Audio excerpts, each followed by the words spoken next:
If Pokemon was rebooted, would becoming the champion still be the end goal of every game, or could it become a stepping stone for something far greater?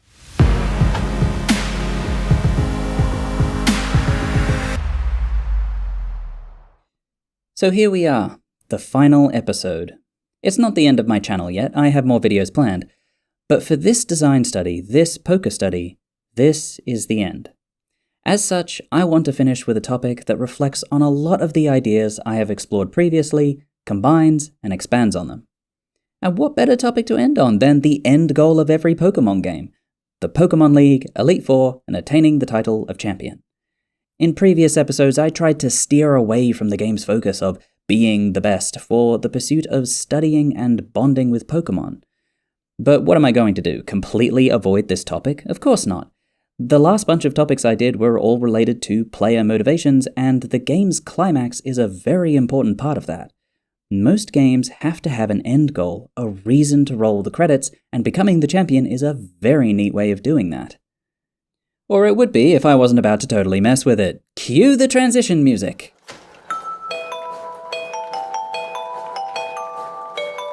I suppose the first question to ask is, why does the Pokemon League and Champion exist? This question needs to be answered mechanically and narratively. Mechanically, there are so many reasons why. A game like this needs an endpoint, and when you think through the game's mechanics, it is a very simple process to end up with what we currently have. We start with the basic game of exploring the world and capturing creatures to fight in battles. We don't want the players finding creatures before they should due to their type being too powerful to start with, or just having the area be generally overleveled. So we need gates that unlock gradually so that the players only progress through the world when they're ready. We can make these gateways into boss battles that will also serve to give a sense of growth and progression. Gym battles are born to serve this purpose. However, we can't have endless gym battles that would get worn out after a while. This means we need these gyms to work towards a greater final challenge. The gym battle to end all gym battles. Once that greatest challenge is met, there are no more challenges left, save maybe some secret ones. Hence, we have the Elite Four and Champion battle to end the game. Since this is acting very much like a sport or competition, it is natural to say that it all comes under a league organization. Once we had this foundation, that was very solid and served its purpose well, we don't need to deviate from it much at all in the following sequels. Narratively, there is no information at all about how the Pokemon League was formed or why it organizes gyms and Elite Four members in order to create champions. Regardless of how it all started, in the world of Pokemon, the existence of the League and the competition to become a champion is so long-standing that it seems to be fully integrated into the worldwide culture. Nobody talks about how new the concept of having a gym is, which only makes sense if they were a fully integrated tradition.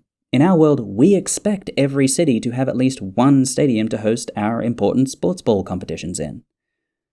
So here we have our first major hole in world building that we can fill in. Imagine we have a team of narrative designers. The questions we can put forth to them are, how did the Pokemon League come to be? How long ago? What inspired its creation? But we shouldn't get too ahead of ourselves here. There is still a few things we need to look into before we can comfortably tackle these questions. Besides all that, I've introduced a lot of mechanical and narrative elements over the course of this series that will likely impact the answers to those questions. Being that this is the final episode, let's take a trip through the series and see how those ideas have combined over time and what those might influence. Let's begin from the beginning. In a new fantasy world completely unlike our own, you can find these magical creatures called Pokemon, who inhabit an ecosystem that itself is equally magical. Whether the game is open world, a little more linear, or just a bunch of interconnected routes, that environment is filled with secrets to find and dangers to avoid. Professor Oak has just completed his Pokédex invention, and it is ready for field testing. His understudies, eager young trainers, are given one each and the mission to catch all the local species. It's not that they don't know anything about the Pokemon in the area, quite the opposite. Professor Oak knows practically everything about them. But this invention is supposed to automatically record the information. To quote an earlier episode directly, However, the point of the field test is not to fill the Pokédex with what they already know, but to see if the invention works as intended, to record vast amounts of information about Pokémon beyond what they have ever recorded before. If not, also have it confirm, independently, what they already knew. It has to perform well in the event a new Pokémon is discovered. For example, Mewtwo. The Pokédex works by analyzing the matter conversion technology, or data, inside Pokéballs, that itself was only invented just a few decades prior. Before that, Pokémon were never stored in anything. They were caught and trained with cages and nets. Some people may still use older methods, but those are quickly going out of fashion. Since the Pokédex has access to such a great wealth of information, it in fact holds multiple entries for you to discover about each and every Pokémon. Those entries connect to other Pokémon and the environment they have a relationship with. There are a lot of ways you can discover a new entry. Most times you breed each species, the Pokémon you put next to each other in a team, the food you feed them, the moves you teach them, what it took to find them in different environments you encounter them in. Even the people you talk to and the books on the shelves you read will be great sources of Pokédex entries. But where does all this information go? Who holds it? If this field test is a success, someone has to organize and coordinate all the professors across the planet to fill out this Pokédex. That person, of course, is you. Not the protagonist of each game, you the player. You work for the Pokémon University, who holds all the Pokémon you have, just like the Pokémon Home system, as well as their Pokédex entries. An institute whose core principle is to learn about and care for all the Pokémon in the world. All the professors you meet are employed by this university. This is, after all, where they got their credentials. By having each game in the series connect to your Pokémon University account, even if you go back to an older game and catch a Pokémon you missed, the Pokédex will be updated in all the connected games. This alleviates the need to have all the Pokémon from previous games be present in the new ones. Don't worry though, there is a companion game to the University, a Battlegrounds game that allows you to simulate a battle comprised of any Pokémon ever recorded across the series. Now, I may as well note here, there are a few episodes where I didn't introduce anything narratively. The battle mechanics where I worked to reduce the need to grind, the art style episodes, the type chart one, and my personal favourite, the Forging Bonds episode, were all focused more on the game development side of Pokémon. But getting back to the narrative, the understudies that the player takes control of every generation are given a special license to catch and train as many Pokémon as they want. They have a very special job to do, after all. For everyone else, there is the law of 6 Pokémon that states you are only allowed to have 6 Pokémon under your ownership without a license for more. To expand your license, you have to collect gym badges to prove to the world that you are a capable and hopefully responsible trainer. However, there is also another part to the law of 6 that states regardless of your license, no one is allowed more than 6 Pokémon on their person, no exceptions. Because Pokémon are walking weapons of notable destruction, this law keeps people from becoming a general of an army, so to speak. These laws could be many years older than Pokéball technology with a solid history for why they exist. The combination of these laws helps explain why you would be hard-pressed to find a lot of young or more casual trainers to not have the full 6 Pokémon on their person. Not all Pokémon they own are for battling. Only the serious, more experienced trainers would have all 6 slots occupied, and most of them do. Since the player character has this special permissions license, they have a distinctive edge over everyone else when it comes to strategizing their team builds. For any NPC that discovers the player owning this license, they will have varying opinions about it. On the flip side of those who obey the law are those who do not. Criminals and villains have their own unique mechanics of holding more Pokémon than they should and throwing them all out at once. I went through how we don't need to have the bad guy's story revolve around capturing legendaries. However, it is only natural that there would be times where people with sinister ideals would get their hands on overly powerful Pokémon, legendary or not. Criminal organizations that would become untouchable and undeniable to the average person. What could possibly stop them?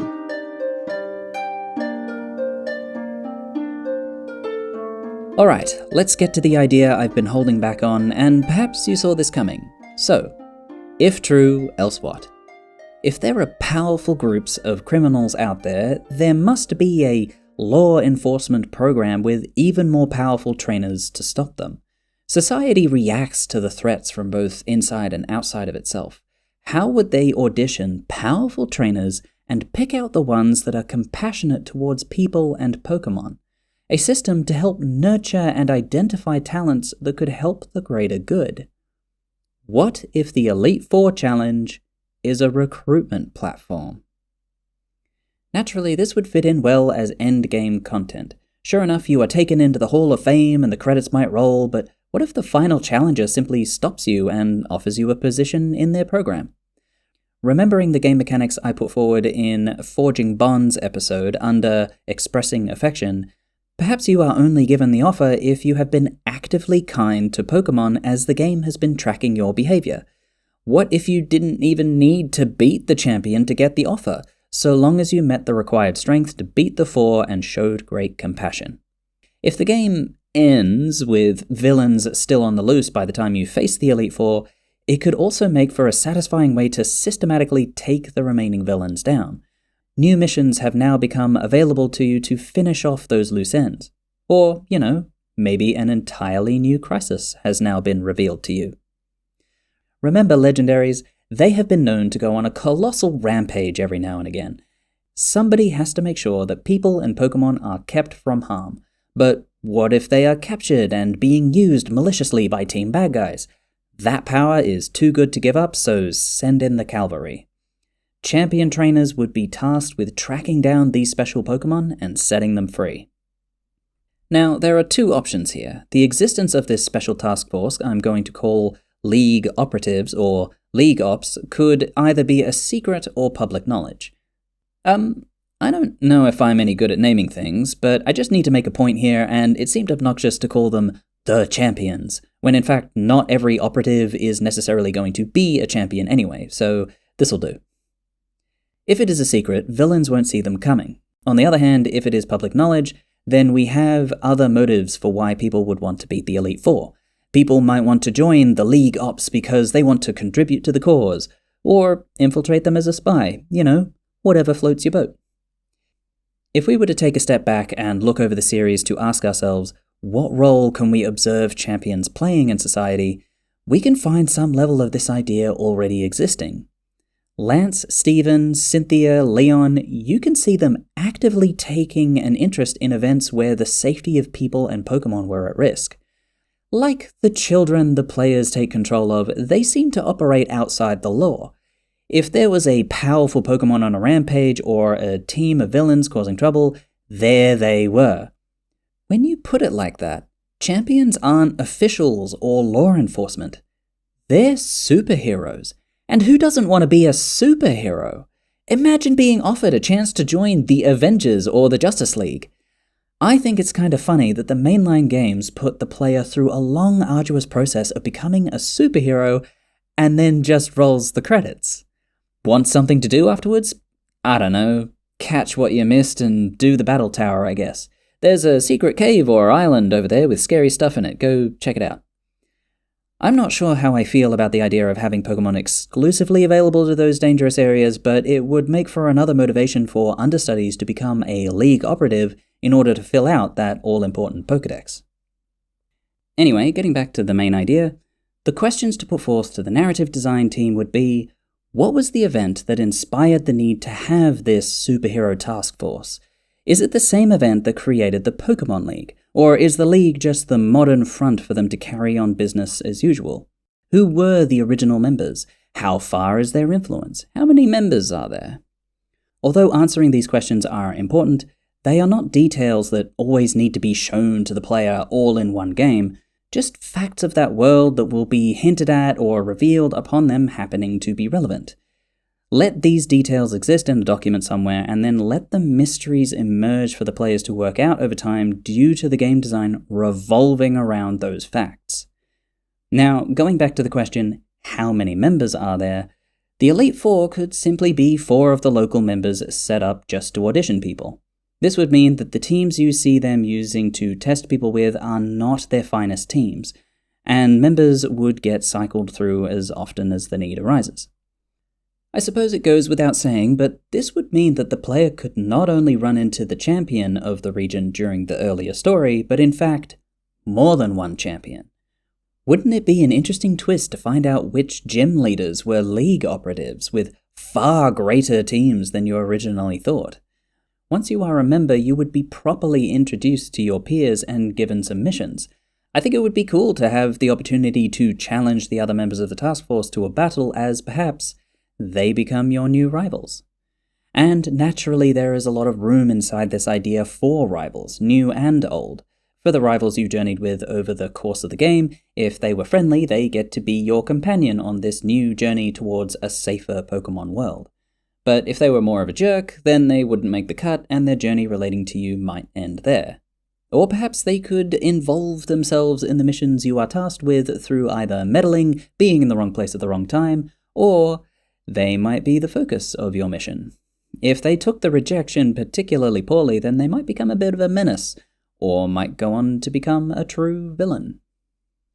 Either way, you and possibly your current rival have now gained an abundance of new potential friends, the other members of this special task force. I'm not sure it would be fair to call this idea post-game content anymore, as the amount of story and general content for this part of the game could be much longer than the journey to get there.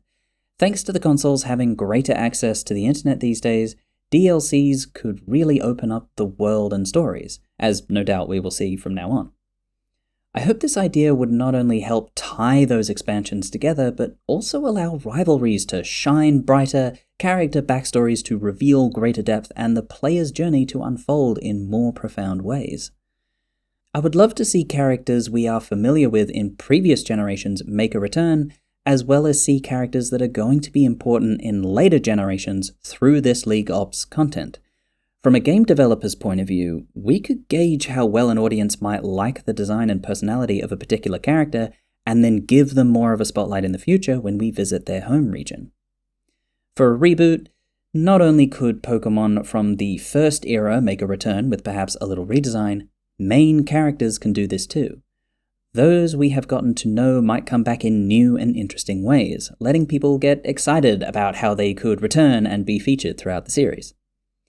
It's entirely possible that any threatening organization or rampaging Pokemon could affect more than one region, so it makes sense that League operatives have connections with each other across regions as well. Because the head of the Pokédex project, you the player, are in charge of these understudies, perhaps you could gain that special access. As your games connect to your account, unique dialogue and character interactions might occur because characters from the past keep an eye out for any specially licensed understudy of yours.